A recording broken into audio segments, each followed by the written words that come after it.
Um, yeah, it's been too long, man. Honestly, I don't know when the last time we actually connected. It may have been, I want to say like 2018 when I came out to you guys. Yeah, it's been a while. Just figured you were big timing us now. Like, oh, this guy doesn't want to hang out with us anymore. He's like a big Mind Pump fan, not so much anymore.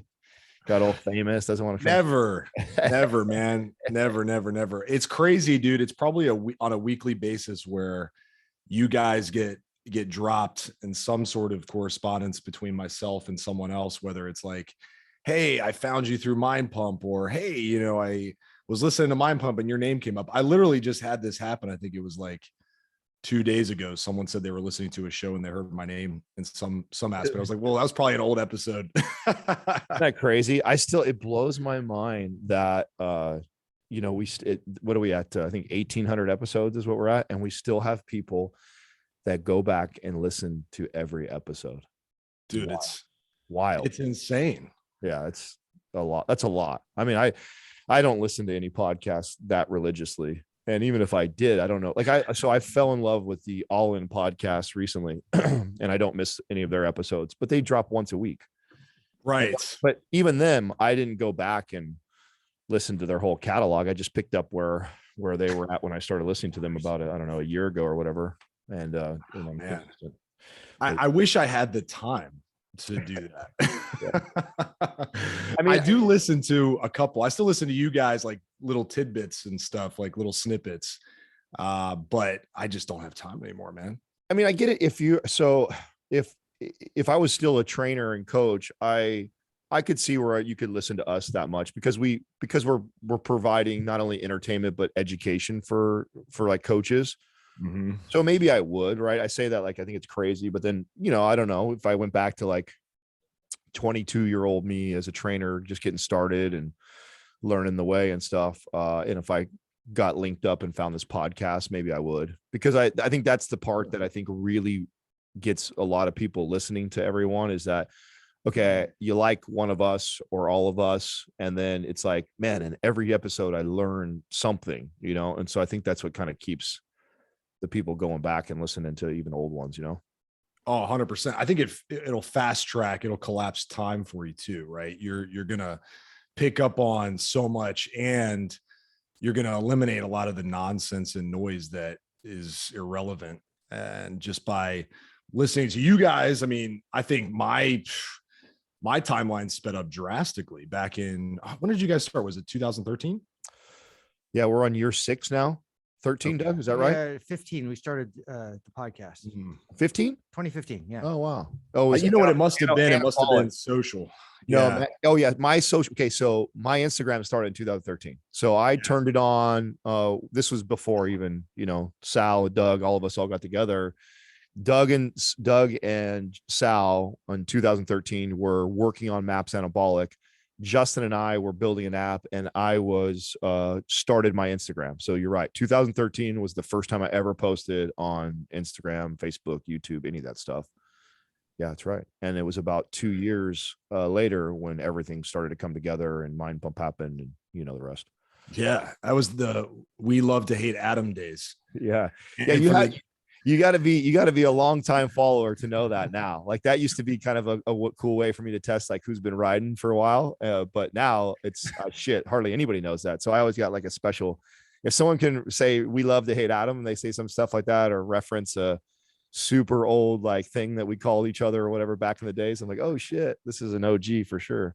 Well, for those who want to have future trivia, my name was Don't Worry About It. that was literally my screen.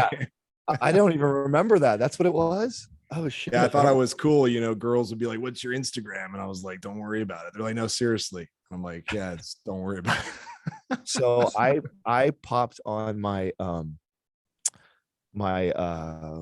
iPhone to play hearts. I play hearts every once in a while. I was flying, right? And so I was on the plane and I decided to play some hearts.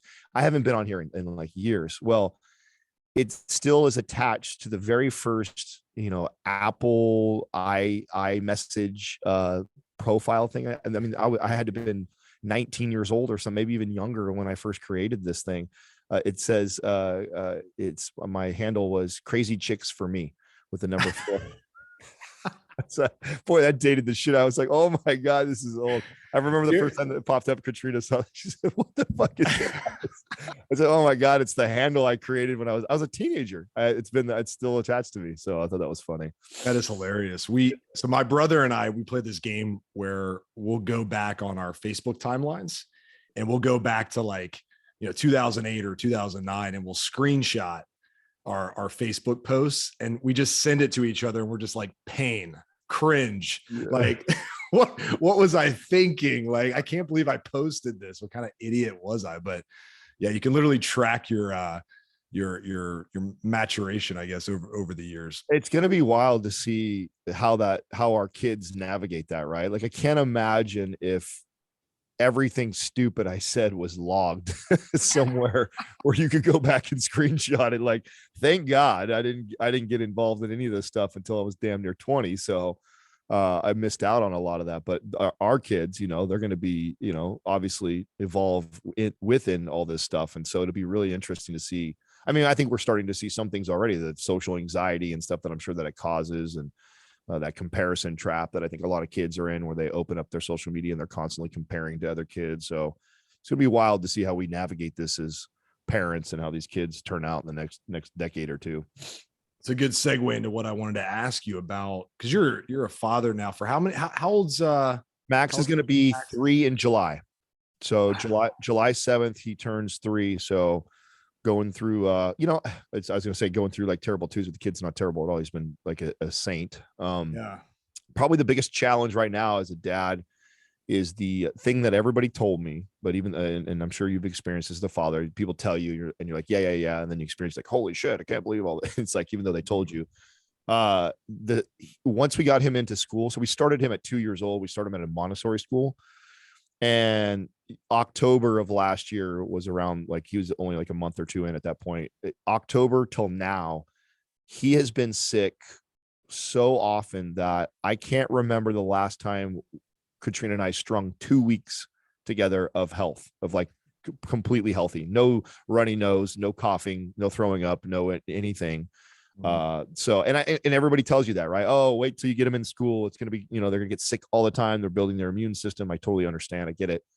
But boy, it's been a ride, and I'd have to say so far, as the fatherhood thing, that has been the hardest thing, is that, and it breaks my heart because my son is so good. He's such a good kid. He's so easy, and he's needy, and he's, sad, and he doesn't sleep well, and he can't breathe well, and he's sick. And so that's probably been one of the hardest things that I've had to deal with, is that. And I wasn't, as even though people warned me, I wasn't prepared for, oh my God, they weren't kidding. Like, he's sick all the time now.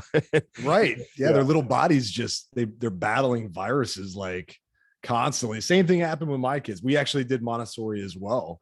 And now that they're in public school, because they both started public school this year, and it's a blessing though, man. You'll be thankful, because they have friends who are in and out of school because they're sick, because they never went to the early, Montessori kindergarten, that kind of stuff. And now they're getting exposed to other kids for the first time. And it sucks. My kids now rarely get sick. Okay. That's cool. Rare. Yeah.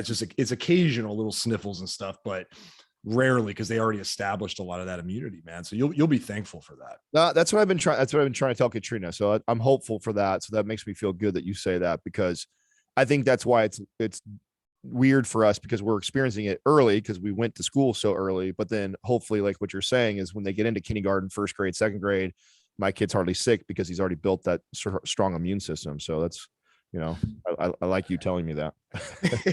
It's not easy though. I especially with my oldest, I'll never forget it. Honestly, we were paying for Montessori, and it was like, why are we paying for this? He's never in school because he's always sick. We drop him off and he comes home with something new.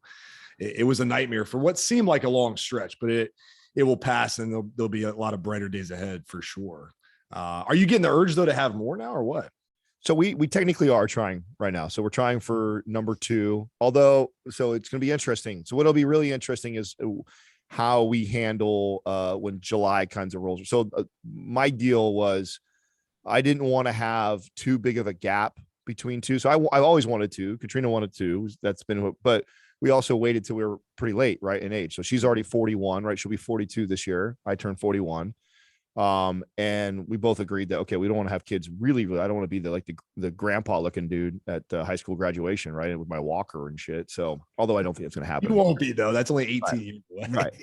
Right. So yeah. So anyways, we made this deal that, okay, if she doesn't get pregnant by Max's 3rd birthday, that we would just agree that, okay, we were meant to have one kid. That's the way it is supposed to be. So yeah, we've technically been trying for the last, I don't know, 6 to 8 months or whatever like that. And she hasn't got pregnant yet. And, July is going to be around the corner anytime soon. So it'll be interesting to see what that conversation looks like. I think I'm more hard about the, I want to be done at this time, where she's a little more, I think, open and flexible. Maybe we can try for a little bit longer. And I don't know. We'll see how I feel when we get closer there. I feel like where Max is at 2.5, going on 3 years old, it's such a fun, great age right now. And this, like the first year is a fucking twilight zone, right? So I feel like we're just getting into those fun years, and to like kind of start over and have this huge discrepancy in age where, they won't play that much with each other. And I don't know, maybe you can share some wisdom on because you're ahead of me on all this stuff is, I feel like a 3-year, 4-year gap, once you start getting beyond 4 years, the kids are so far apart that they almost end up being more like another parent to the child versus a sibling, where they have more play and rivalry with each other. And so I don't need to raise another child or another parent. I want 2 kids that play and enjoy with each other. So that's kind of where I've always been like, that 3, because if we get pregnant at 3, she's really not going to have him until almost 4. So sure, we're already pushing that kind of 4-year gap. Like, I don't know too many kids that have a 5-year gap with their siblings and they have that real close sibling. So there's 4 of us, right? In my family, I'm the oldest. My sister and I are 1 year apart, and we're like thick as thieves. Talk to her almost every day. She works in the company. Like, I love all my siblings, but her and I are really tight. My other 2 siblings were 12 and 13 years apart. And so I'm like just another parent to them, and they view me like that. Like, they're used to me being that figure in their life. Now, I know that's a little bit more extreme. When I was talking about 4 years, that's like 10, 12 years. Sure. But I imagine that that's kind of how the spectrum is, right? That as you get further out, the less you're likely to probably play and have this kind of tight sibling bond. And the further you get out, the more likely you probably are to have more of a almost second parent type of relationship with your siblings. I would tend to agree with you on that, man. Cause I mean, I'm the oldest of 6, right? And what I think there's phases though that you go through. I think, like I have a brother who I'm really close with. He's almost 10 years younger than me, but we didn't become really tight until probably the last like 6 to 8 years, because I was always in a parental role for him, right? Growing up, we were too much apart to do things together. I mean, it was always, me being basically the third parent. And then all of a sudden when he hit, about 18, 19, 20, we started to have similar interests, and his maturity was now starting to catch up with mine a little bit. Right. So we were able to talk more as peers and brothers. And so we're like best friends now. Yeah, I think you're probably spot on with that. I would look at it though as there's a positive spin either way, right? I mean, sure. Another sibling who has an elder brother who can be a protector, who can be a positive influence, and kind of like the person who lays the groundwork ahead of them. That can be huge, right? Like, I know, like when my sisters, who were actually my brother, who's 5 years younger than me, when he went to high school, a lot of the teachers knew me. So they were like, "Oh, you're Josiah's brother. Oh yeah, this is cool. Like, Josiah was one of my, best students or whatever." So it was like, he had a little bit of a reputation that preceded him. Yeah. Assuming Max is obviously a stud, which I'm sure he will be. probably be a beast in all facets. But it's like, so yeah, my kids are 18 months apart, right? They're going to be 8 and 7 or 8 and 6 this year. My youngest is turning 6 in a month. And they're like twins. Yeah. Right. Like, literally wear the same clothes now. Like, they play on the same sports teams. It's heaven for me. Right. Like, I'm literally living the dream as a dad, but I could see we are thinking about a third. I'm like, there will be the pretty big gap, right, in between the next one and Cameron, who's my youngest. And it's going to be a totally different scenario. And I thought about that. Like, wow, that kid's going to basically be on their own, for lack of better, terms. Like, it's just how it's going to be. They're not going to have that close rivalry and interaction that these two have. So it's interesting, man. I say go for it though, dude. You're a good dude. You have strong morals, common sense, and a killer outlook on life. So more kids is never a bad thing. Like, I think that's, you're just adding more good people to the world, which we need more of. No, I like that. Appreciate that. Thank you. Yeah. So what's up with Mind Pump, man? I feel like, like we said earlier, like I haven't connected with you guys in so long. I try to, what's the best way to put it? I try to set aside time to interact, even if it's from a distance, and just check out what you guys have going on. What's changed over the past? Because I mean, 2020 happened, and I feel like a lot of people's business models had to shift. I don't know if ours did as much. But yeah, I mean, Jesus, brothers. I mean, you know me. First of all, I'm an open book, so anything you want to know, I'll share with you in regards to the business. But there's a ton of stuff that's going on. I mean, we've staffed up quite a bit. We just went through right now a complete remodel in the studio right now. So the last, I don't think, had we even started Mind Pump Investments the last time that we were? I don't think so. I don't think. I mean, that's a whole nother business, right? That we created. So we have three companies. You have Maps Fitness Products, you have Mind Pump Media, and you have Mind Pump Investments. And Maps Fitness Products is obviously all the programs that we sell. Mind Pump Media is all sponsorship, advertising, employees, stuff like that we do. Mind Pump Store, all that stuff. And then Mind Pump Investments, which is all, stock, real estate deals, and now angel investing. So we started that, I want to say 3 years ago when we did the first property, Truckee, and we're in contract right now for the 15th one that we've done. So we've done 15 properties all over the United States. So we're in, I think 5 or 6 states. We got everything from Michigan, Oklahoma, Idaho, Ohio, Texas, Nevada. I'm missing somewhere, Utah. So we're all over the place.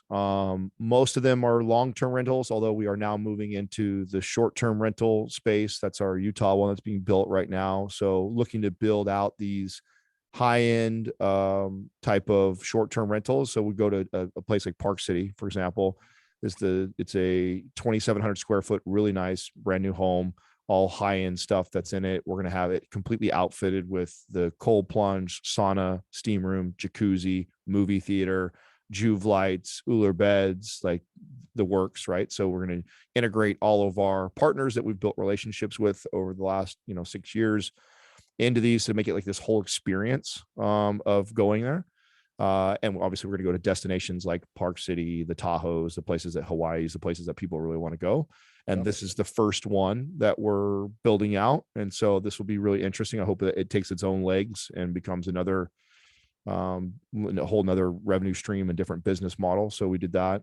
We flipped a couple properties in Utah, 2 of them this last year. And then just in the last year, it's been even less than a year, probably 10 months, we started getting into angel investing. So there's now 6 companies that we are angel investors in, and we look for companies that we are already aligning with to do partnership deals for sponsorship. So we work out a deal where we do, 50%, not always this, but 50% cash, 50% trade and commercials. And then now we have shares in the company. So we've now done that with 6 different companies that we have vested interest in.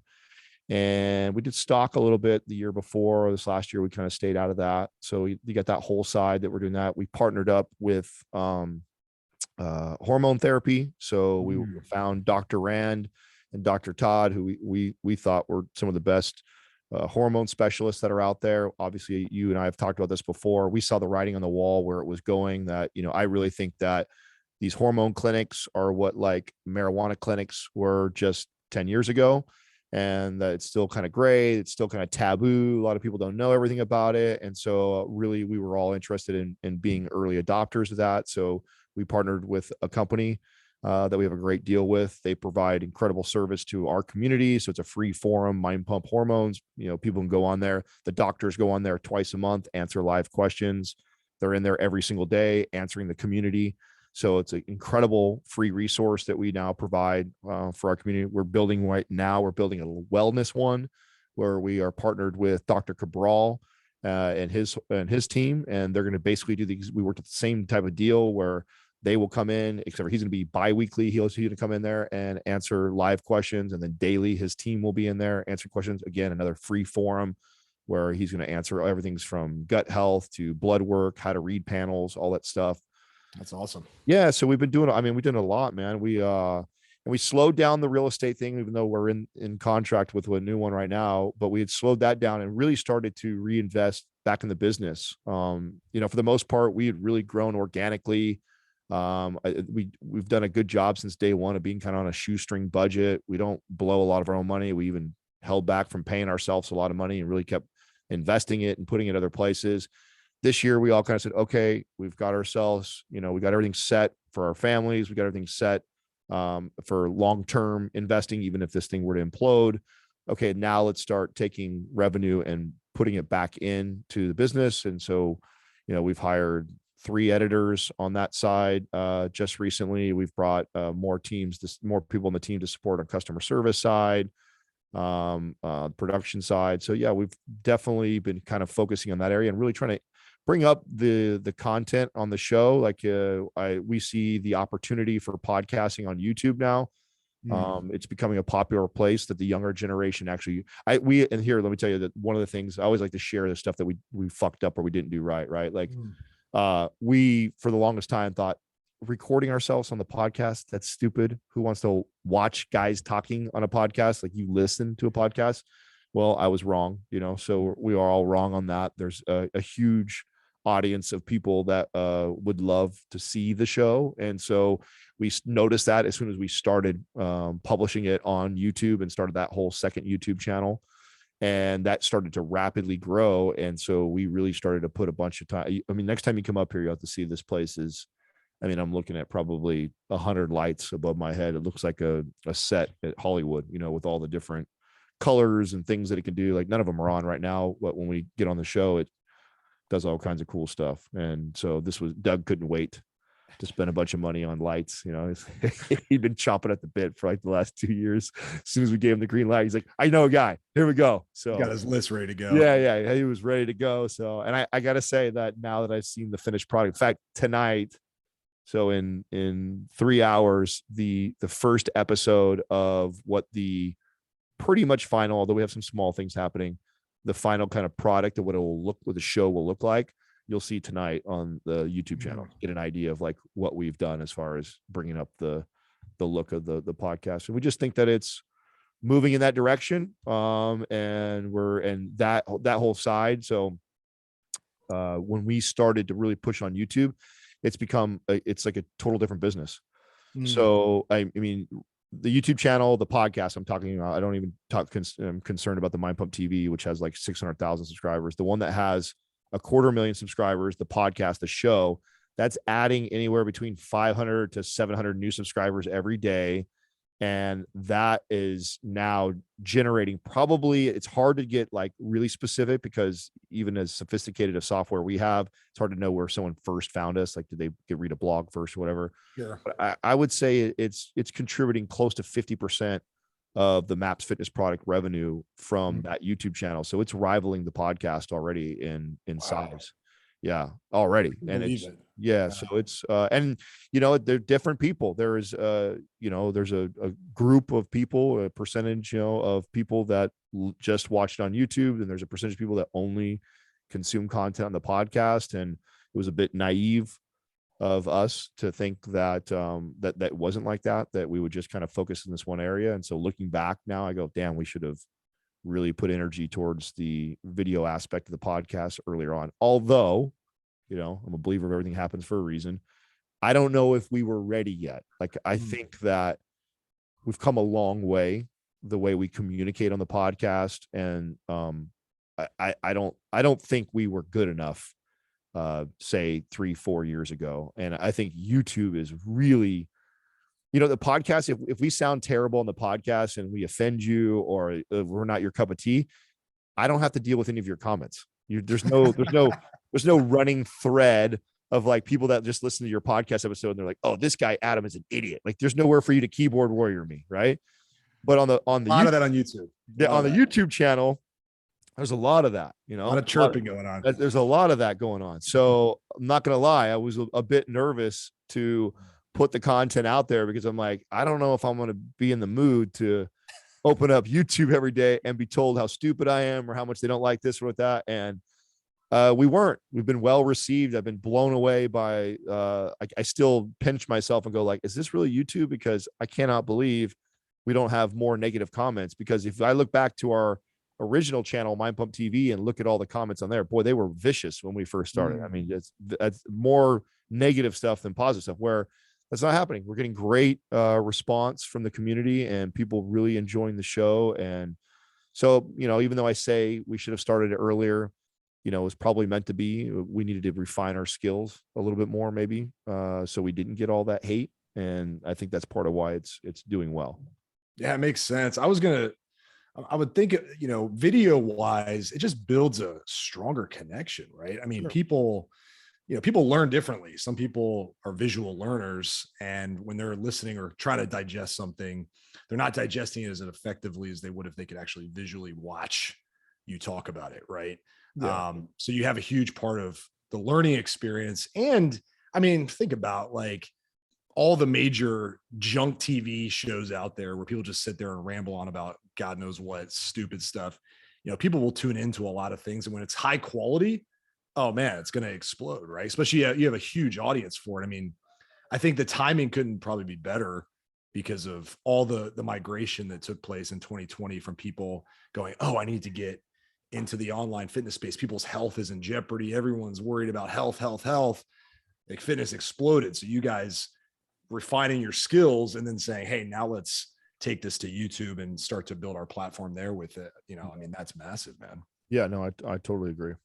Yeah, it's huge. So has the mission changed at all? I mean, because you guys have so much going on. I mean, when I discovered you guys, it was like a breath of fresh air, you know, oh, these are finally guys who are, oh, it was almost like, you know, by myself, or people who were solo had this, you know, some of the ideas like, yeah, we got to stand for truth in this. We got to have, you know, stop the nonsense, stop the V-shred crap, you know, like let's get after it with the real stuff that actually works. You guys were, you know, a threesome coming together saying, hey, like we all are on the same page. We all have experience and credibility. And it was like, yeah, these are the guys we want to go to war with. Has that mission changed at all, or has it gotten even more important? So it's a good question, because I don't think the mission has changed, but I do think that we've changed the way we deliver certain things. And why that is because there became a point where, so when we first started, we kind of had like the gloves off, and no person, I didn't care if you were a doctor or you were a big Instagram person, didn't matter who you were, everybody was fair game. If you're promoting bullshit or giving bad information, we were coming after everybody, and we were gonna dispel it, and we were gonna intelligently unpack your BS, right? So, but as we grew, it started to actually look as if we were bullies. You know, so we had to be really careful on how we deliver that. The same mission is there, right? Is to inform and educate people with good, valuable, practical information that they can apply to better their lives and help people, you know, disseminate what's good information, what's bad information out there. But the way we went about it is much different today than it was back then. And back then we had less pressure if we offended somebody, or we never looked like we were bullies, because we were always punching up. We were always picking on the big famous person. And, you know, there came a point when, oh shit, we're the big guys now. And it took a minute, I think, for all of us to kind of that register, because none of us, we don't feel any different today than we did 5-6 years ago. I mean, sure, we've all grown a little bit and a little bit wiser and older or whatever. But I mean, for the most part, our message, mission is all the same. And so we didn't feel that different, but the size of the audience that was paying attention to us now had grown so significantly that I couldn't just point out some big Instagrammer who's doing something wrong, because again, we were the big kids on the block now. So I think that's, and sometimes if you're an OG who listens to us, sometimes I'll get that feedback of, oh man, you guys have changed. You guys used to roast this or do that. And it's like, yeah, you're right. We have, like, we've had to kind of evolve, because we never once did we want to become bullies. Like that was never our intentions, weren't to try and, hurt people or crush their business, or, I mean, it really was to try and get some attention around us so we can educate and inform and help people. And we've already got plenty of that. We've already got plenty of attention and people listening to us, that I really feel like it. And I know it's going to come off a bit arrogant, but we've become the authority in our space. I really believe in the health and fitness podcasting social media space. A lot of times people come to us to ask, hey, is this the real deal? Or should I listen to this guy? And like, we get that type of credibility now. And because of that, I think there's a higher responsibility that we have on how we communicate certain information. And so that part's changed, right? So mission is the same thing. I think we're still heading the same direction, but how we go about it, I think we're much more careful on how we do that, because it was never our intention to, I don't want to destroy someone's business, even if they're selling bullshit. I'm not out there. I'm not trying to hurt nobody.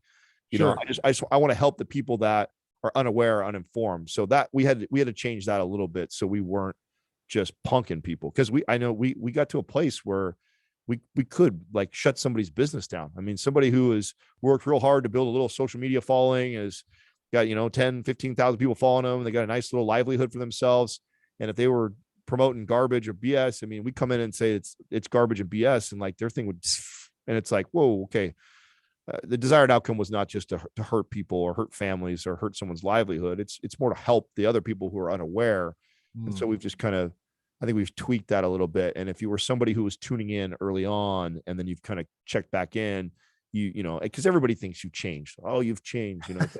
Like when you find a band, right? When you find a band first, right? When you're the first guy to like find this like, garage band that nobody knows about, and they're fucking awesome. And you're like sharing them with, oh, they're so sick. Check this out. And you're talking all about them. They're so amazing. And then they get a record deal, right? And then everybody hates them. Oh, you fucking sell out. Oh, you sell out. It's like, dude, come on, give these guys a break. They're huge now, right? And so there's some things like that. Like I even think the way, we're more cautious on the show of how we say things too. Like I know that the audience is so broad. And at first we were really resistant to that. It was like, if you don't want to listen to us, fuck you. That was kind of the attitude. It was like, well, sure. There's a lot of moms that love to listen to our content, but then they're also driving their 3-year-old to school in the morning. They're like, so I can't, I have to turn it off. I have to wait and go hide in the corner. Like, so it's like, okay, does that mean I'm never going to cuss again? No, of course. That's part of it. I swear. Absolutely. But I can be more careful. I can choose when and where to do it when it's more appropriate. And I think, so we've done a lot of little things like that, I think, to try and evolve as communicators. And that's the thing that I think has changed. I don't think our mission has. I think that's stayed true since the beginning. That's really interesting. I think it's perception is reality. People, when you first came on the scene, you were the new kid on the block. You had to fight for the space a little bit. You had to say, hey, now we're going to take a stand. We're going to create some noise, which you did it wonderfully. It was, basically to perfection. You guys climbed the ranks pretty quick, but then, yeah, you're right. Like now with the audience that you have, people could be like, oh, these people are just tearing these dudes apart. Like, what's your problem? You guys are so big. You're like number one on iTunes. What's your problem, man? You're picking on the guy. Like, I totally get it. I don't think it's so much a cultural thing. I think it's just general perception, right? People who look at people with admiration who have this tremendous success and authority, you got to use it widely. Great power comes great responsibility. The Spider-Man quote, right? That's exactly totally. I mean, everybody loves to see an underdog win, but then when you become the favorite, you got to be careful. Because live long enough to become the villain, or whatever the Batman quote is. We're totally turning into a dad jokes over here, but like that's exactly it, though. That's what they mean. You're the underdog story only lasts for so long, especially if you keep winning. They're like, wait a second, these people are not the underdog anymore, and they're continuing to pick on people. Yeah, it makes total sense, man. That's super interesting. Mm-hmm. Yeah, it's been. I mean, there's been a lot of little things like that. I mean, I haven't had somebody asking me questions like this that's made me think back to how things have evolved and changed. But I think a lot of stuff has obviously evolved and changed, and that's an area where, if you were an OG listener and you listen now, what are the things that you would say is different? The people that are negative about it would be like, oh, they're different. They don't do this. They don't do that. Well, the positive to that is that, yeah, we have. we're careful. We don't just back in the day, someone would send me a DM about somebody and I'm like, okay, there's content right there. I'm going to go talk about this person on the thing. Where now I pass on that a lot of times. It's like, yeah, this person has, 100,000 followers on Instagram, but that's it. Right. They're not making big waves. They're not moving a ton of people in the wrong direction. Like, I could highlight them, but I'm probably going to bring just more attention to them, which is not the idea. Right. So I'm not going to even take the time to, hammer this person over something like this. That's just not worth it. So, we do that a lot now where we pay attention to stuff like that. We go, there's a lot of times right before the podcast, someone will bring something up. I'm like, do you guys even want to go there? Nah, I don't want to go there. It's not worth it. It's not worth our time. And it's not, we're not trying to be that guy, I'm not trying to be a bully over it. So. Yeah. It's interesting being in media, especially online now, because there's just that huge shift towards cancel culture, right? Where I do feel like there is a lot of people out there looking for an opportunity to, bring you to light in a negative way. Like, oh, these people said this, or they stand for this. Have you guys run into any of that? I mean, oh yeah, I know, did you like know the Nelk boys? What did you say? Sal's canceled? You didn't know Oh that? no, I didn't even know that. Are you serious? Sal doesn't have an Instagram. No way. I had yeah. Sal's been canceled for 2 months now. Doug, close to 2 months now. Got canceled on Instagram. Yeah, he tried to get a lawyer to help him out to get it back and everything like that. And we were fighting for it for a minute, and then just whatever. So yeah, completely. What over what? If you don't mind me asking. Probably his memes and his political stance on stuff.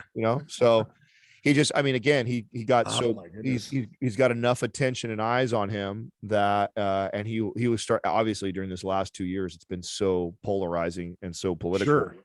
That he wasn't holding back. He was sharing his opinions and views. And it's interesting right now that if your opinions and views don't align with this loud minority right now, that you get these people that will. And what I think happens, I'm totally speculating right here, but what I think really happens is you get enough of these loud minorities that get together in groups.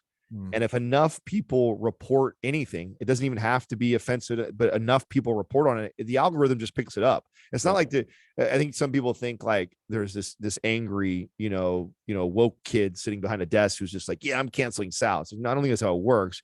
I think all it takes is somebody who has an influence of 10, 20, maybe 30 of these other kids that are, woke and want to come over and cancel somebody for not aligning with their political views. And that all they have to do is get them all on board with reporting him multiple times. And I think that's what happens. And I think that the algorithm just, oh man, if this many people are reporting this person, he must be posting something that's, harmful to our audience or our network. So they just cancel. So yeah, he's been canceled for like 2 months off of Instagram. So that's nuts, man. Yeah. And he had the biggest Instagram out of all of us. So I'm not on Instagram. I'm not on social period as much as I used to be, but yeah, his account was always one that I looked at because me and Sal align pretty much everything.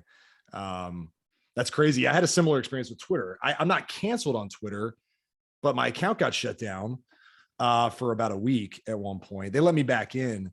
But what's crazy is that my engagement and my growth is basically non-existent now. Like they literally won't show my stuff to anybody. Like just because I don't agree with whoever, whatever the opinions are of the people and, side the Twitter offices, I guess. But, I think what it probably comes down to is they start dinging your account when you're getting probably a huge uptick in reporting, right? People saying, oh, I don't agree, or reporting for abusive content or whatever, or I don't even know what the terms are anymore. But, and then I'm sure they have like a strike method where it's like, okay, finally he's gotten this much. And then it's tiered where, okay, if it gets to this point, just no questions asked. It just cuts you. It's gone. Like, yeah, we've all been shadow banned now. So at any period of time, if you were to get on and literally type in, no, it used to be if you type M, mind pump Adam, mind pump Justin, mind pump Sal, that all of us would just pop right up. And now you can type my full name in and not be able to find me. So, but it goes back and forth. So it'll be like that for a couple of weeks. People will be DMing me, oh my God, I couldn't find you. You're shadow banned. And then all of a sudden, oh, okay, I can find you. You must not be shadow banned again. So I definitely think there's something going on there. Now, luckily for us, and I guess the attitude that we had was we set a goal a year ago that in 2 years that we would all disappear off of social anyways. So, when we were building this, we were always building it with the intent, like, I don't want to have to do this into my 50s and 60s. Like and even if I do it, I definitely want to be in a position that I have the option that I can just bounce out of it. Like, I don't want to be married to my Instagram. I remember when we were hanging out and talking to Lane Norton when he got canceled. Somebody, stole his account, and like, I mean, he was like freaking out because everything that he has built is through his Instagram. And I've seen that enough times now. I remember when the first time I met Bradley Martin, and they changed the YouTube algorithm. One of the first times they switched the algorithm up, and he's like, I lost $40,000 in a day, just because they changed the algorithm. And I thought, oh my God, like, I do not want to be in this situation where, I'm at the mercy of one of these platforms. So yeah, so we've always kept that in the back of our mind. The intent was always to kind of move off of social eventually. So Sal kind of looked at it like, he's not like really trying that hard to get back. He's just like, oh, looks like they canceled me, I'm done. Yeah, no, I mean, that's why it's so important to prepare for that, because you're building your business on someone else's real estate. I mean, if you're expecting that algorithm to bend to you, that's never going to happen. Honestly, there's probably no account out there that's so big that the algorithm or whoever would bend, unless of course that account is abiding or maybe in bed with that platform. But even then, like, the biggest platforms on there have brands that are completely separate from those platforms. They're basically just on there because they have such a huge following that it's like, yeah, why not, right? Sure. Like, I think Cristiano Ronaldo has the most followers on Instagram or something, and he doesn't need Instagram. Are you kidding me? Like, that guy doesn't need anybody.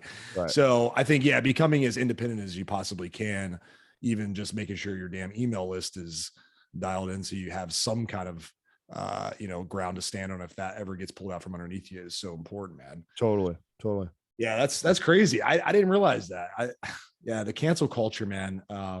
Wow. Yeah, that kind of makes me think about the children topic again with my kids. It's like, they're going to grow up in such and I hope with anything the pendulum swings back. I hope that I'm probably in the middle of all this nonsense. I don't really go too hard on one side. I feel like I'm really hard on one side now because of just what's happening. But I pray for our kids, and I hope that things can come back to a middle ground where there's common sense, right? Freedom of speech, but maybe a little more policing around some things that are truly harmful, like porn or something. I don't know, but like, it's just where we are now. It's just, man, you got to walk on eggshells, man. Like, it's insane.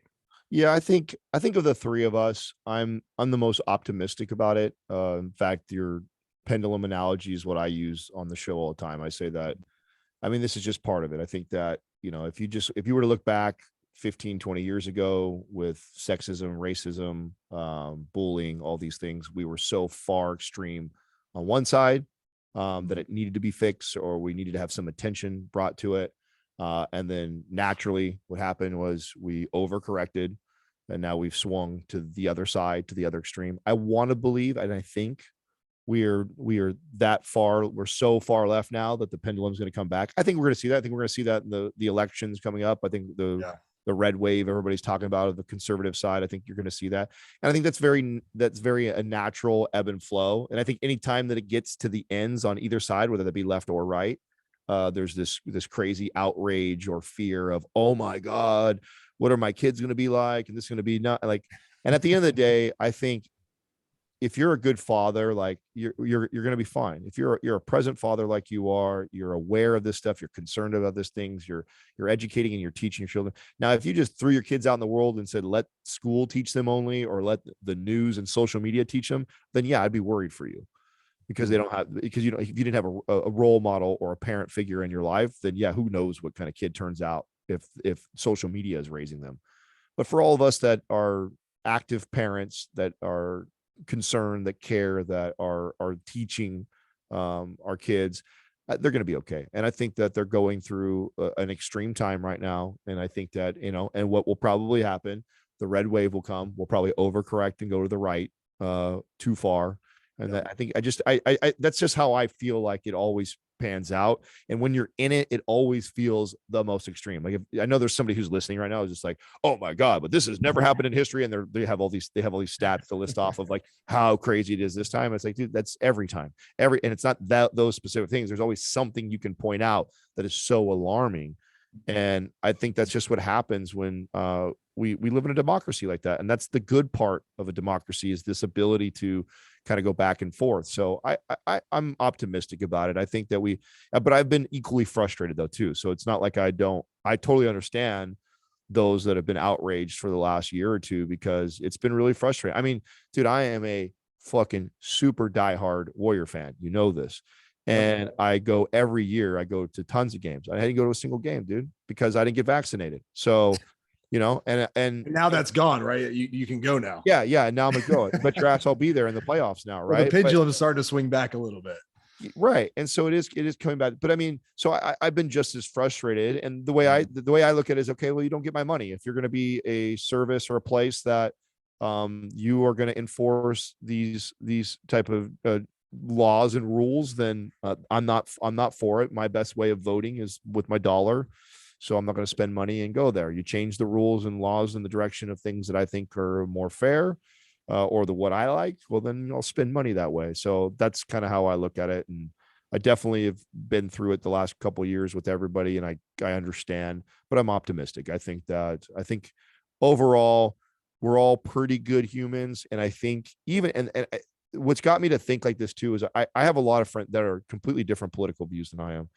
And I know them really well. We go all the way back to childhood and stuff. And what I know about them is deep in their core, they're good people. Like, and they just think their way of going about it, they think of it different than I do. We just have different views and approaches to how to build a society, or how to have a successful, healthy, good society. But at the end of the day, the one thing that I think that if people would calm down a little bit if they realize that even that other side who totally disagrees with a lot of things that you agree with, they ultimately also want what's best. They just disagree with how to go about it. And I think that the loudest voices get the most heard right now with social media. And so we hear these like alarmist posts or things, and you're like, oh my God.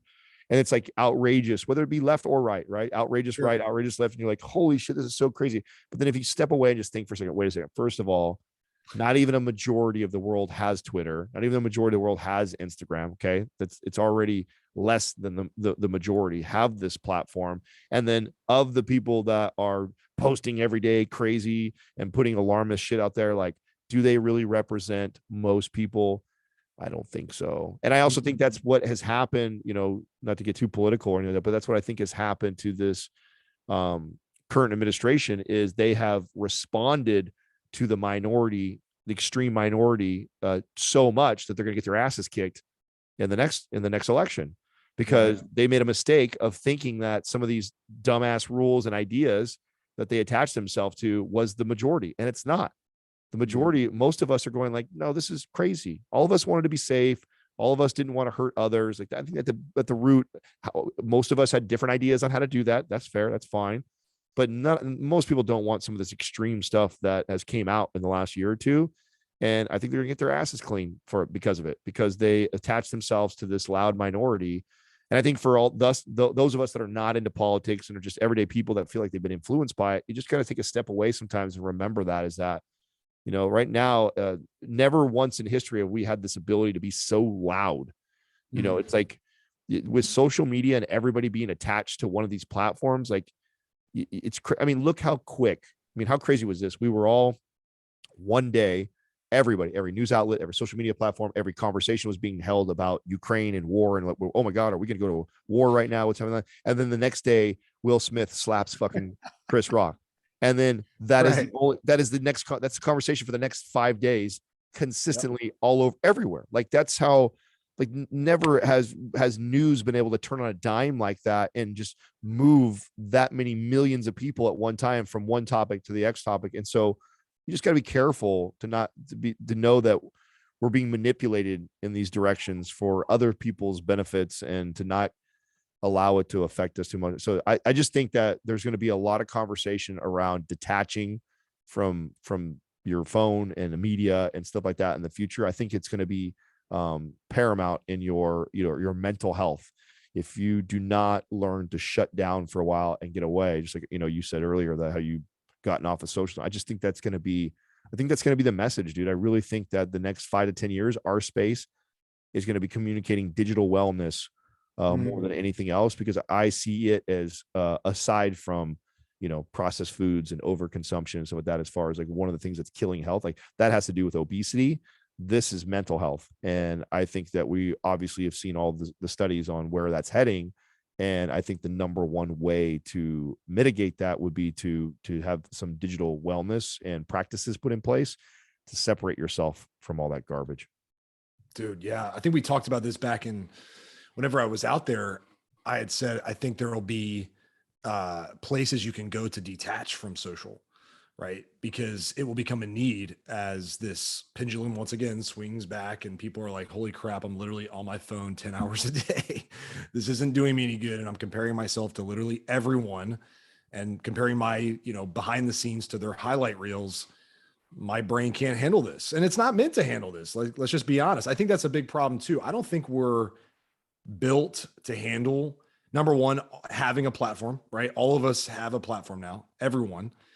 And being able to handle seeing other people's platform and what they stand for constantly thrown in your face over every issue.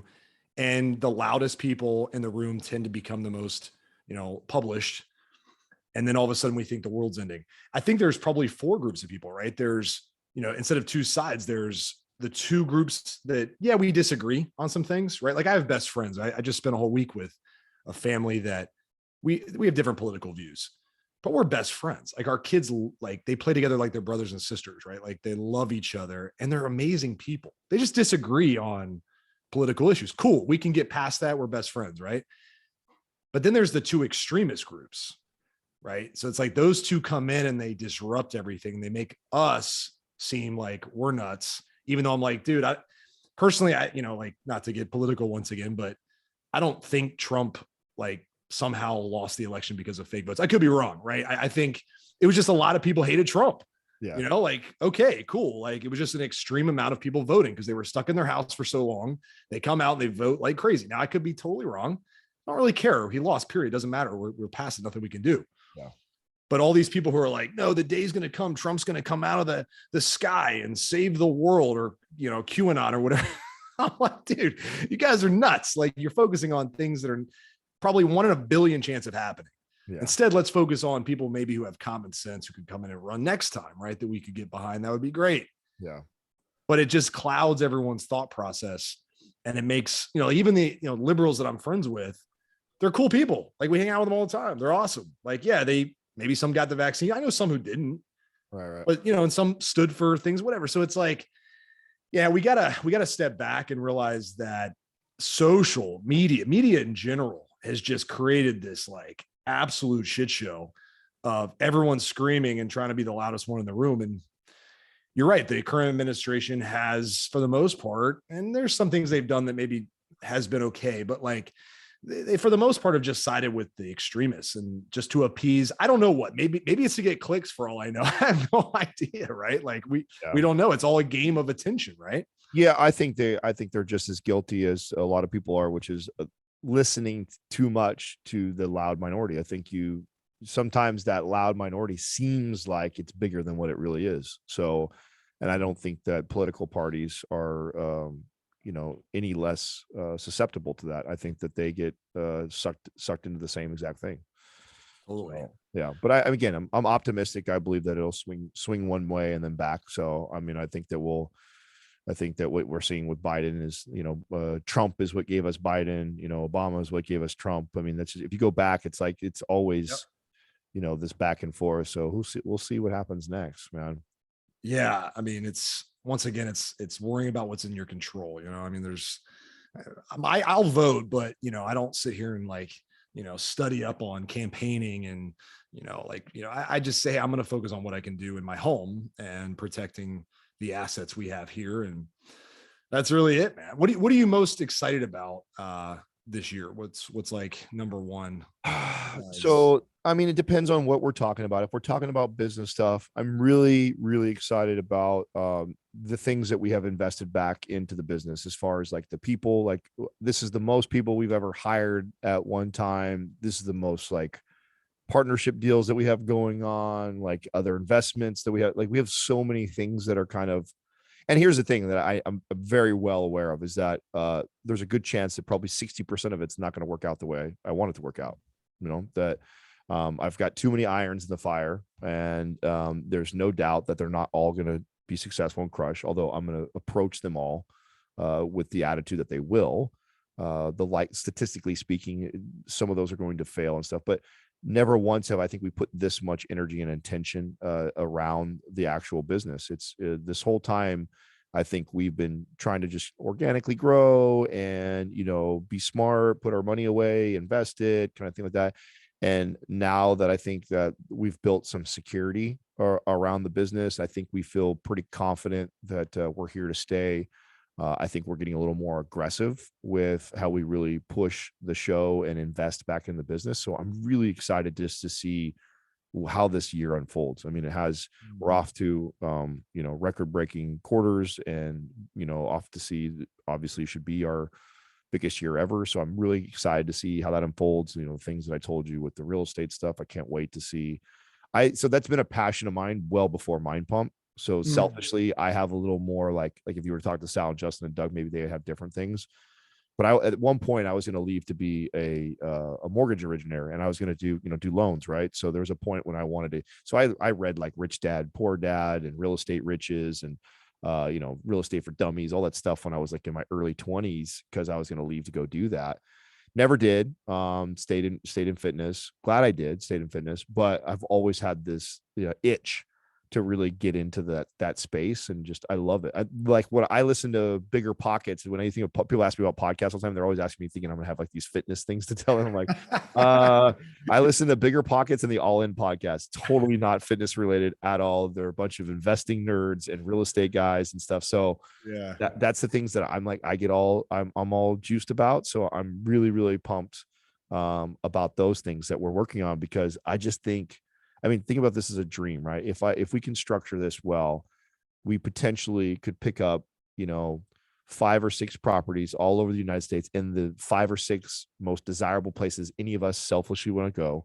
I could rent them out, and as long as they are not losing, you know, I have these places that we could potentially, and I would love to do like we did up in the Tahoe place where we build a studio in it, so we can travel, stay in a beautiful place in Park City for 2 weeks, work while we're out there, while also enjoying, you know, Park City, and then maybe go to Hawaii and then Florida. And like, I mean, I just think that I think we're all trying to create like this dream type of job for ourselves. And I think we've done a pretty good job so far of doing that. And I think what I love about the guys is that even when we kind of reach these goals, everyone's always stretching the limits. Okay, well, how can we make it even crazier and better? Like, what could we do? It's like, okay, like how sick would it be if we had these houses that had like all the shit we love, jacuzzis, saunas, theme room, cold plunges, movie theater, like all this stuff.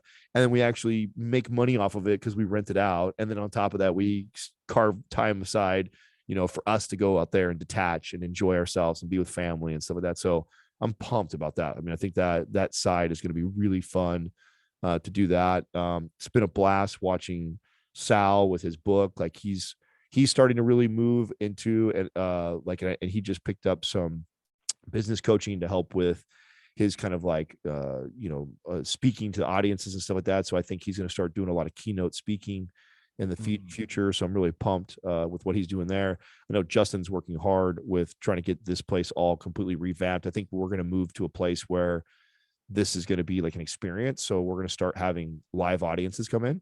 So part of the reason why we're updating all this is that we want to wait until it's all done. And then we'll start having like, 5 to 10 people once a week that we'll have come in for a live show. I think that's going to make us better. I think that'll make the show more entertaining to watch. We'll put cameras on them so you see reactions and shit. And so that's really awesome. we're really trying to create more of an experience around this place. And so I'm excited about that. That's really cool. Of course, having a kid, I mean, he's my world right now. So everything about my life is really centered around him. I feel so blessed that I get to come home as early as I come home. Normally I'd already be on my way home right now to go spend time with him. And I get to do that 90% of the time. So watching him grow and evolve. And, we are just now entering speaking, right? So he says lots of words. We're starting to put a few words together. So, in the next probably few months to 6 months, he's going to start putting sentences together and being able to actually communicate. So as you probably remember, that's probably such a cool, cool transition, right? And I'm sure I'll enjoy it for a while, and then it'll probably drive me crazy, right? I'm sure that's what everybody says, right? Like it won't even drive you crazy as much as it will. It will humble you because they'll pick you apart, and they do it so effortlessly where they pick things out that you're like, oh my gosh, like I can't even get mad because it's so true. Yeah. and you just start to realize like they're literally witnessing everything you do. They don't miss anything. Yeah, man, it's nuts. Like kids, it's amazing you have the schedule. I'm right there with you. Like I get to work at home and be home with my kids. I pick my kids up from school every day. I drop them off every day. I go to all their games. Like I don't miss anything, right? Which is like I pinch myself sometimes because I didn't grow up like that. It was like my dad was gone overseas all the time, and then he was gone completely. It's like, holy crap! Like this is nuts, man. Yeah, you're entering a phase that will, as soon as they start speaking and forming their own opinions. Oh, dude, it's mind blowing, and you'll see so many things too of yourself, right? You'll be like, yeah, oh, they're that way. Like my youngest, who's 5, literally just I came downstairs the other day, not to like totally hijack what you were saying, but he had written out his own business plan. I kid you not. Oh, it's so rad. And I didn't teach him any of this stuff. Yeah. I literally didn't. He created his own. I'd probably break down and cry if I said something like that. Inside, awesome. I was definitely crying. On my exterior, I was like just trying to show him how freaking proud I was. I was like, dude, this is absurd. He came up with the coolest restaurant name, Avocado Cafe. And I was like, how did you come up with that? He's like, I don't know. I just like avocados. I'm like, that's awesome, dude. And like, it was so simple to plan, but like so legit. And he'd written it down, like, cause he can write and stuff now. And like, oh man, dude, like it's incredible. But here's the scary part, right? Like not to be a Debbie Downer, but it goes by so fast, man. Like I look at, thank God for these darn things, even though I can't stand them half the time. I can go back and look at pictures and memories and stuff. But then I look at them like, I don't even remember that. Like it happens so quick that you're like, I don't remember that happening. It's gone in a blink, dude. Like, so enjoy it as much as you can. Just be as present as, and this, like, it's just be as present as you possibly can. I'd say that's my number one dad balance right now is the balance between I want to log everything so I can do exactly what you said. I love so he has his own private account, right? So it's only for family so they can see him, right? And I don't even post anything else but him. It's literally a timeline of his life. And I'm very, very consistent. In fact, I'm more consistent with his social media than I am my own, right? Because I don't think of it as social media for him. I think of it as this is my way to capture, scrapbook, capture all these moments so I can go back, relive it, so I can share it with my family across the country and stuff like that. Everybody can participate in his, his growing up. So the delicate balance is doing that and then also making sure that I'm completely present and I'm not just focused on taking pictures and videos, and that I'm there with him. So I like to think that I do a pretty good job of that because I'm aware of it. And I know that because I have certain rules, like I won't work or pull my phone out for personal stuff for me when I'm around him. If I pull my phone out, it's to video him doing something, right? Or take a picture of him and I doing something. And so those are my only times I'll even let him see my phone out. I don't ever want him to get in the habit of seeing me buried in my phone working, which I totally could do that. So I'm aware of that. I try and track on it. And then everybody says that, right? So it's a constant focus for me to not just let time pass me by. And I think right before you and I got on, we were recording an episode and we were talking about routines. And, I've got this routine that I first, when I come home, I walk in, I wash my hands, go to the bathroom and straight to him. And then that's our, the next hour to 3 hours, depending on what time I got home, it's our playtime, and we're wrestling and building and doing all kinds of cool stuff that I do every day, man. And even when I have to travel, if we're out of town somewhere, she zooms me in and I read to him every night. So we've never missed a night of reading. Like, so I've tried to build a lot of traditions or consistency and routines around our lives together, so that I'm very, very present, and I don't forget a lot of stuff, because I know it's inevitable, right? I know it's going to fly by, and it's going to blink. I'm going to blink. I mean, it already has. I mean, here we are coming up on 3 already. I'm like, damn, it was just the other day when he couldn't talk, couldn't walk, couldn't do any of those things, right? So yeah, it's cool, from a guy who at one point thought he might not have a kid, right? There was a long time, if anyone's listened to the podcast far enough back, heard me say like, I don't know, maybe we won't have kids, or I didn't want a kid at that time. Yeah, I mean, it's life changing. I mean, it's changed my purpose as a man completely. And I'm unbelievably grateful for it. And even if I only end up having one, it's already changed me so much. So hopefully we'll have a second one. But yeah, no, I love it, man. And I love that I met these 3 guys. I'm the youngest, right? I'm the youngest at 40 or 41. I'll be this year. And they all had the kids first and ahead of me. So, it's funny when we first started, and I don't know how much you and I have talked about this, but I had a really hard time. I'd get really frustrated with everybody because I wanted to fucking grind. I wanted to, like, hey, we're building this thing.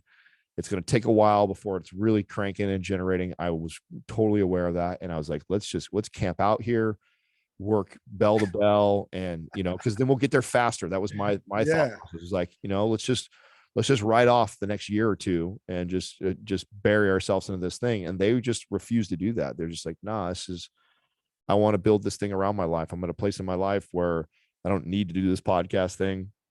I don't necessarily need this money. So I want to build it around my families. And so I was like constantly butting heads with them about it. And now I look back at the way we've structured things, and I'm so grateful. I'm so grateful that they influenced me instead of me influencing them on how we should do things. Still drives me crazy sometimes, like here, Doug and I will be here still till like 4 or 5 o'clock, and then everybody else have been gone for hours. But, but for the most part, I'm very happy that they influenced me on that, because now I see, like, how cool, because all the time I have this conversation with Katrina. I come home and even though I'm terrible with like journaling consistently and stuff, I do a good job of when these moments happen that I'll communicate it, right? I'll say it to Katrina or something. I'll say, man, I'm so grateful for the life that we have created for ourselves, because, here I am, it's 5 o'clock and I've been playing with my son for the last 2 or 3 hours. And I think, man, how many fathers, bust their ass to build a good life for their kids and their wife, and they work till 8 o'clock at night, and their kids are already in bed by the time they get home, or maybe they're lucky and they come in at 6 or 7 and get to just have dinner real quick and the kids are in bed. It's like, that's very normal and admirable. And a lot of great fathers have to do that because the job requires that. And, how lucky am I that I was able to build something that provided the lifestyle that I was driving for. And at the same time, I get to be incredibly present through all the phases of my kid's life. I'm so blessed. Like, so I'm definitely in a place of gratitude right now. It's a try and remind myself that a lot, because, that's what this is all about. Like, if it's really easy to get focused on, and I know for clickbait reasons, so with that, it's better to be talking about grinding and sacrifice and all the goal setting and the crushing this. But at the end of the day, I mean, it's all about the journey. And if I'm so focused all the time on the next milestone, the next thing that I'm going to do, or the next big thing that we're going to crush, and I forget about what's right in front of me, then it's like you look back, 20 years goes by and you go, what the fuck did I just do all that for? So try to do my best of having those moments and then saying it out loud and communicating that to my partner, because that's definitely where I'm at right now, is a big place of gratitude. Dude, that's awesome. I'll let us wrap up there, because I think we both got to get back to the boys. I hear my kids going berserk. We read too, man. Make sure when he's old enough, you read if you haven't read them yourself, man, they're great for adults too. But the Way of the Warrior kid books. Oh, really? Dude, my favorite. I literally was sitting there reading this, like, every adult needs to read these damn things. It's called The Way of the Warrior. The Way of the Warrior Kid by Jocko Willink. Oh, it's Jocko's. Yeah, he came out with, I think it's a 3-book series. We're on book number 3 now. They have like workbooks and coloring books that go along with it. But the three main books, tell a story of this kid as he kind of goes through. I think he's like 8 or 9 years old in the first book, and then it goes through the next few years. But tremendously impactful, both from a father perspective for lessons. I know he wrote it for that reason. He wrote it so that we have some things to think about ourselves. And man, the boys loved it. They're like obsessed with it. So cool. Really, really awesome stuff. Teaches kids. Have you seen the Tuttle Twins before? No. No, Tuttle Twins is a whole volume and series on real easy way to teach kids economics. So it's okay. Yeah, and it's in like a story. So I want to say it's for right at your kids' ages. So it's like the 5 to 9 year old range. So it's so I have it. I'm waiting for it. It was a Christmas I asked for my sister. So obviously Max, I'm not reading it to him yet. He's not ready for that. But your boys are for sure ready for that. So look up Tuttle Twins. And then another one that actually was not written like a children's book, but I said that when Max gets to the age, I'm going to read this to him because the way Peter Schiff wrote a book, and it's called How an Economy Grows and Why It Crashes. Ooh. And it's a great book on it. So Katrina hates when I talk about economics or when I listen to anything related to that. She's just turned off by it. It's not her thing. Sure. She actually listened to that book with me, and I remember her going like, "Oh my God, that was really interesting." So he tells the story, and he tells it through like a children's story of, if you were to imagine us stranded on an island, there's 10 people, and fish is that's the only source of income, is food, is what you catch is the most valuable thing, right, for people to survive on. And then how you would build an economy from that. And so because he's telling it through like a story like that, and it's like a kid's story, it's really easy to understand, and it's a great way to teach a kid like just fundamentals around economics. So those two would be great ones to add to your library. That's awesome. I'm taking those and writing them down, because that's cool. That's how I connect with my kids. It's like I don't have the playbook on being a dad, right? I mean, I grew up in a terrible fatherless home for the most part, and my dad did too. My dad went through abuse and stuff, and so it's just kind of a long chain of that. But the way I try to be a great dad is by teaching, right? Like, hey, this is stuff I'm learning. Let me kind of teach it to you, and read, because that's what I like to do, and connect with my kids that way. And it kind of it creates a bridge, right, between me and my kids, so that there's a way for us to connect, instead of me sitting there going, what am I supposed to be doing right now? Like, drive myself insane, along with sports and working out and being a diehard Chicago sports fan, which I'll tell you a funny story as we wrap up. This will make you laugh as a dad. So I coach my kids' football team, right? And we play in this NFL flag football league. So every team is an NFL team, right? Uh-huh. And last year we were the Colts, and we went undefeated, and we won the whole thing. It was awesome, right? And so we're like putting the team together again this year, but they don't assign you the same team name. So my buddy who coaches with me, he's a Minnesota Vikings fan, and I'm of course, Chicago Bears fan, diehard. Guess what our team is this year? You get the Vikings, and he gets the Bears. No, we're the Packers. Oh, you get the Packers. So like his son is on the team, and then my two boys are on the team. And we're like, really? Like, how did you guys assign us the freaking Packers, dude? Like both of our worst enemy team or whatever. So the boys are like giving me a hard time, because they're not like, they just like the players right now. Right. I like Patrick Mahomes and whatever. So I'm like, one day you guys will understand this. But yeah, so it's just super funny, man. The kids they're a blast. So yeah, dude. Well, hey, I'll say this, man. I always want to leave the guys who I respect on the show with something that is just real, but also a compliment. You always force me to think bigger, man. It's like crazy. Every time I talk to you, it's either business, thinking bigger, fatherhood. In this case, all those things. So I appreciate that, man. It's like sometimes you, as a business owner and someone who's, going through life trying to do all the right things, you're like, yeah, I think I'm thinking big enough. And then I talk to you and I'm like, yeah, I probably need to think a little bigger sometimes. Well, I appreciate that. That's a hell of a compliment, dude. And I really do enjoy talking to you. You've always had your head on your, and like me, I think that we both had a very similar story growing up, which I also think is what's going to make us great fathers, or has already made you a great father, is that you care. I think that's the first step to being a great dad is to care, and and believe it or not, that's 50% of the battle right away. Just the fact that you're mindful of it, that you care. And that, I mean, and I don't think there's anything as cool as business is. And I love talking that stuff. I don't think there's anything more important than us being great fathers. And I think that you're a great example of that. I feel very blessed that I have people in my life like yourself, like my partners, that are good examples, and important to attach ourselves to people like that. You know, that's I think a lot of my success is because I've surrounded myself around these other great men. It continues to elevate me and think bigger. So yeah, dude, anytime you want to chop it up, even if we're not doing this, I'm always there for that, bro. So I always enjoy Appreciate talking it, to you. Where can people connect with you? I'm sure that they've heard of Mind Pump if they've been in the fitness space, but what's the best place for them to, if they haven't connected with you guys yet, where should they go? Yeah, you know, well, we're trying to really push some the YouTube channel. So go watch us, you know, really trying to push that thing and grow that. And we're putting a lot of energy. You know, I didn't get into detail about it, but part of the editors is, so what you get on the podcast and the YouTube channel, even though they're recorded at the same time, there's so much more put into the show.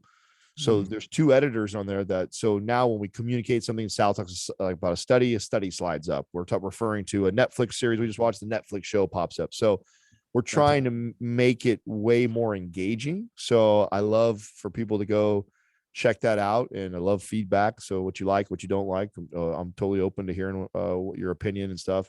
And then I tell people to take advantage of all the free stuff, man. We have so much free content between the podcast, the exercise channel, Mind Pump TV on YouTube. We have mindpumpfree.com that's full of free guides. We now have the Mind Pump Hormones forum on Facebook that's absolutely free. If you're wondering if you're a candidate for, TRT, or just want to know what that's all about, go inside there. We're about to launch another one on Facebook that's going to be our Mind Pump Wellness Forum, where people that are wanting their blood work done or find out about gut health, all that stuff is going to be going on there with Dr. Cabral. So yeah, man, we've really made a push to continue with the mission of providing much free content as we can for our audience. And, you know, anytime it's your first time hearing me, I always push people in that direction. Go check out all the stuff that we have for free first. Dude, that's epic, man. Appreciate you taking precious hour of your time, man. It means a lot. Thank you, dude. Thanks, bro.